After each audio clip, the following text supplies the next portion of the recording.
হলে দেপোর্তাসিয়ন de los বাঙালিস, অর্থাৎ ফেরত পাঠিও না বাংলাদেশিদের।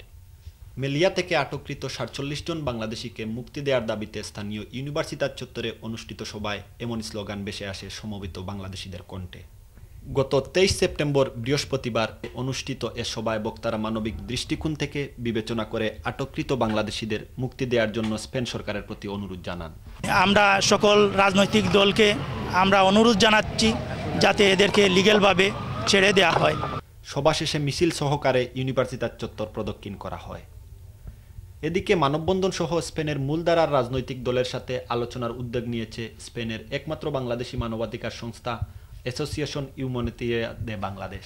এখানকার যেসব রাজনৈতিক দলগুলো আছে তাদের সাথে আমাদের কথা হয়েছে এবং আমাদের শীঘ্রই তাদের সাথে আমাদের একটা বসার একটা ব্যবস্থা হয়েছে।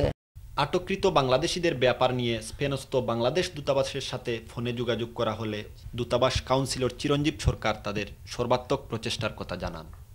আমি ওদের সাথে কথা বলছি, যে ওরা বলছে দেখো এটা কোনো নির্দিষ্ট দেশের জন্যই না, আমাদের অর্থনৈতিক অবস্থার কারণে আমরা এটা বাধ্য হয়েছি। আমরা যখনই অকেশন হয় বা এসে আমরা সবসময় বলি, ইভেন আমাদের পররাষ্ট্রমন্ত্রী যখন 23শে জুন এদেশে সফর করে তখন এদের পররাষ্ট্রমন্ত্রী কিন্তু বিনীতভাবে অনুরোধ করছিল এদের ব্যাপারে যে তাদেরকে তুমি ছেড়ে দাও।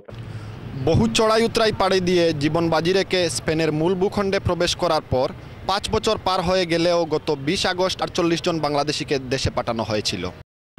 বর্তমানে আটককৃত 47 জন বাংলাদেশি কেবল ব্যক্তি 47 জন নয়, এর সাথে জড়িয়ে আছে 47টি পরিবারের ভবিষ্যৎ। স্পেন সরকার আটককৃত বাংলাদেশিদের মুক্তি দেবে এমন প্রত্যাশা স্পেন প্রবাসী সকল বাংলাদেশিদের। Afaz Johnny, NTV news, Barcelona, Spain.